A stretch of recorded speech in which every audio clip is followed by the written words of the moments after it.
Good afternoon class. International marketing paper में हम unit number 2 discuss कर रहे हैं, जिसमें आज अपना टॉपिक है लेबलिंग। हमने अभी तक प्रोडक्ट प्रमोशन के अंदर प्रोडक्ट की ब्रांडिंग और पैकेजिंग के बारे में पढ़ा है। अब हम पढ़ेंगे कि पैकेजिंग के बाद का जो इम्पोर्टेंट स्टेप आता है वो होता है लेबलिंग। तो लेबलिंग क्या होता है, इसको समझने के लिए हम एक छोटा सा एग्जाम्पल देखते हैं। देखिए, अगर हम माने कि ये कुछ रॉ मटेरियल है जिसको कि एक पाउच में बिना किसी मार्किंग के दिखाया जा रहा है, उसको पैकेट में डाला जाता है, यानी रॉ मटेरियल को प्रोसेसिंग के थ्रू हम प्रोडक्ट में चेंज करते हैं। अब जब चेंज किया यानी उसकी पैकेजिंग की, तो पैकेजिंग में कुछ मिसिंग लग रहा है। मिसिंग लग रहा है इसका मतलब ये हुआ कि इस पैकेजिंग के साथ लेबलिंग की कमी है। कोई भी निर्माता उत्पाद में एक अलग से चिट संलग्न करता है, एक पेपर उस पर चिपकाता है और उस पेपर के ऊपर उस उत्पाद के बारे में महत्वपूर्ण सूचनाएं लिखी होती हैं। फिर उस उत्पाद के बारे में या तो उसके विक्रेताओं को सूचनाएं देने के लिए ये सारी लेबलिंग ज़रूरी होती है, और जो सूचना युक्त चिन्ह लेबल पर लगे होते हैं, उस चिट पे लगे होते हैं, उसी को लेबलिंग की प्रक्रिया कहा जाता है। तो हम क्या समझे कि यदि किसी उत्पाद के बारे में विक्रेताओं को सूचना देने के उद्देश्य से कुछ चिन्ह अंकित किए जाते हैं या सूचना युक्त इंफॉर्मेशन लिखी होती है, तो उसे लेबलिंग कहा जाता है। सामान्य शब्दों में हम इसे क्या कह सकते हैं? A label is a piece of paper, polymer cloth, metal or other material affixed to a container or article on which is printed a legend, information concerning the product, address etc. एक label होगा, paper, piece of paper हो सकता है, कपड़े पर भी हो सकता है, कपड़े के ऊपर लिखी हुई जानकारी हो सकती है जो किसके बारे में होती है, प्रोडक्ट के बारे में, उसके एड्रेस के बारे में, कहाँ से बना है, कंपनी क्या है। हमने हज़ारों बार अपने घर में जितने भी प्रोडक्ट्स लाए होंगे उसके ऊपर की सारी इन्फॉर्मेशन के बारे में हमें पता होता है, कहाँ से आई है, कब बनी है, एक्सपायरी डेट क्या है, मैन्युफैक्चरिंग डेट क्या है, प्रोडक्ट में क्या क्या मिला है। तो ये सारी चीज़ें जो होती है प्रोडक्ट को एड्रेस करती है, ये सब लिखा होता है। लेबलिंग इज़ अ मैनुअल और इलेक्ट्रोनॉमिकल process of attaching label to the correct particular product और पैकेजिंग और सर्विस। ये एक तरह का मैनुअल होता है जो करेक्ट प्रोडक्ट के ऊपर करेक्ट इसकी लेबलिंग की जाती है। किसी भी प्रोडक्ट की लेबलिंग करने के लिए कौन सी बातें की जानकारी हमें होना आवश्यक है? वो है contain a summary of essential specific scientific information for the safe and effective use of the drug. जो भी प्रोडक्ट हम उसमें पैकेट के अंदर भर रहे होते हैं या कंटेनर में डाल रहे होते हैं, उसके ऊपर लेबल के ऊपर उसके बारे में सारा सारांश लिखा होता है। आप एक मेडिकल की शॉप से भी अगर कोई मेडिसिन ख़रीद के लाएंगे तो उस मेडिसिन से रिलेटेड इन्फॉर्मेशन उस लेबल पर आप ज़रूर देखेंगे कि इस ड्रग का कितना यूज़ करना है, कितनी क्वांटिटी में ये हार्मफुल हो सकता है और बच्चों से दूर रखना। ऐसी बहुत सारी बातें लेबल पर होती हैं जो हमारी सेफ्टी के लिए ज़रूरी हैं।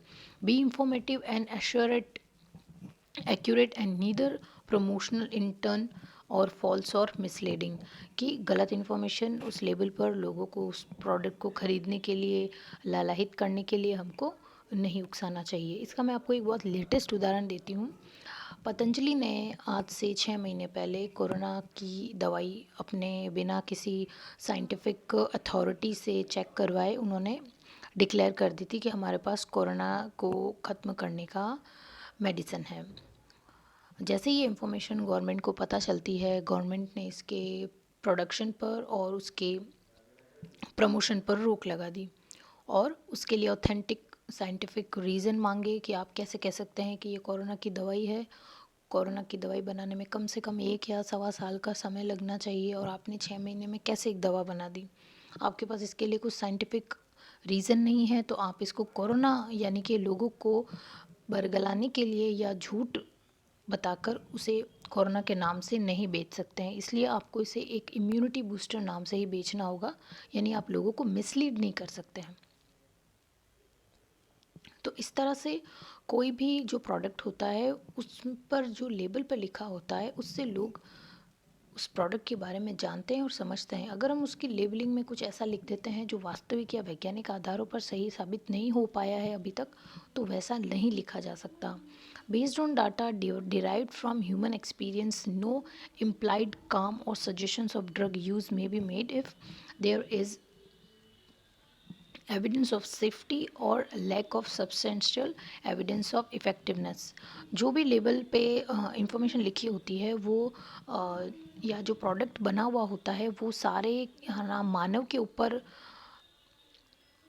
अनुभव किए जा चुका वाला प्रोडक्ट होना चाहिए। उस पे उसके अंदर जो भी ड्रग होती है उस प्रोडक्ट के अंदर, वो मानव के शरीर को या उसके मानसिक रूप से उसे किसी तरह से अनसेफ नहीं लगनी चाहिए।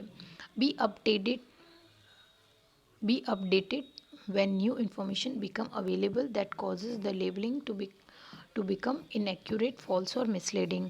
हमें अपडेट रहना चाहिए अगर हमें नई जानकारी कुछ मिलती है उस प्रोडक्ट के संबंध में। देखिए, जैसे बहुत सारी जो मेडिसिन्स होती हैं उनमें से कुछ एक ऐसी हैं जो अपने देश में बैन कर दी गई है और बहुत सारी ऐसी मेडिसिन्स भी हैं जो विदेशों में बैन है। तो वो बैन कब हो गई, उनके लिए अपडेट होना। अगर हम बैन किए गए उस प्रोडक्ट को बेचने लगेंगे तो उसके लिए हमें बहुत दंड भुगतना पड़ सकता है। इसलिए इन्फॉर्मेशन हमारे पास अपडेट उस प्रोडक्ट के बारे में, उस ड्रग के बारे में पूरी पूरी होनी चाहिए।